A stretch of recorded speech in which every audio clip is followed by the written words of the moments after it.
అవినీతి పునాదులపై నిర్మించిన BRS party ప్రజల్లో నమ్మకం కోల్పోవడంతోనే కూలిపోయిందని మంత్రి పొన్నం ప్రభాకర్ అన్నారు. అధికారం కోల్పోయిన 100 రోజుల్లోనే ఒక్కొక్కరుగా పార్టీని వీడుతున్నారని చెప్పారు.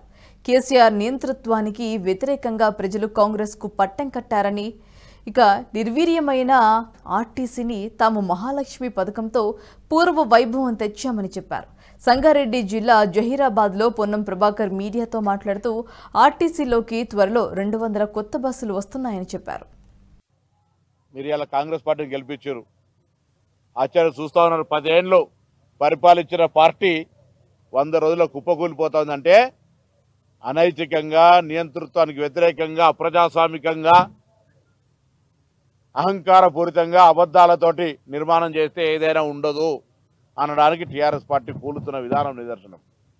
కాంగ్రెస్ ఒక బేసిక్ ఐడియాలజీ, అన్ని మతాలు, అన్ని కులాలకు సంబంధించి, అన్ని ప్రాంతాలకు సంబంధించి ఒక ప్రణాళికతోటి పోయేటువంటి పార్టీ. నాయకత్వం ఎవరున్నా ఏమున్నా ఒక విధానాలతోటి పార్టీ నడిచేటువంటి విధానంగా ఉంటుంది. ఇలా గౌరవ ముఖ్యమంత్రి గారు రేవంత్ రెడ్డి గారి నాయకత్వంలో కూడా నేను ట్రాన్స్పోర్ట్ మినిస్టర్గా నా శాఖకు సంబంధించినటువంటి ఆర్టీసీ 48 గంటల మహిళలకు ఉచితంగా ఇవ్వడమే కాక ఆర్టీసీ నిర్వీర్యం అయిపోయింది. 48-50 రోజులు సమ్మె చేస్తే అప్పుడు పట్టించుకోలే. ఒక రిటైర్డ్ ఎగ్జిక్యూటివ్ డైరెక్టర్ను ఎండీగా పెట్టి 4 ఏళ్ళు నడిపినరు. కొత్త బస్సు ఒకటి కొనలే, కొత్త రిక్రూట్మెంట్ చేయలే. ఇలా దాదాపు 1000 బస్సులు కొనడమే కాక మళ్ళీ 2000 బస్సులు కొనే ప్రణాళిక.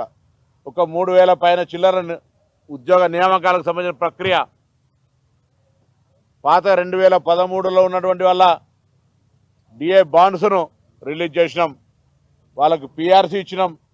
ఇలా ఆర్టీసీ కార్మికుల కృషితోటి మేము అధికారంలోకి వచ్చినాం కాబట్టి వాళ్ళకు న్యాయం చేసే ప్రయత్నం చేసినాం. గతంలో ఎన్నడూ కూడా ఆర్టీసీ గురించి పట్టించుకోలే.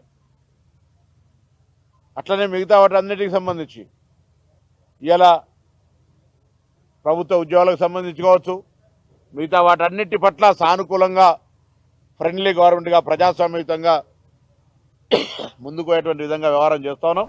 ఈ వీడియో మీకు నచ్చినట్టయితే లైక్ చేయండి, 10 మందికి షేర్ చేయండి. అలాగే కామెంట్ల రూపంలో మీ అభిప్రాయాలను మాతో పంచుకోండి. Nationalist hub group of channels ను సబ్స్క్రైబ్ చేసుకుని తెలుగునాట జాతీయవాద జర్నలిజాన్ని ప్రోత్సహించండి. ఈ వీడియో కింద ఉన్న బెల్ ఐకాన్ పై క్లిక్ చేయడం మర్చిపోవద్దు.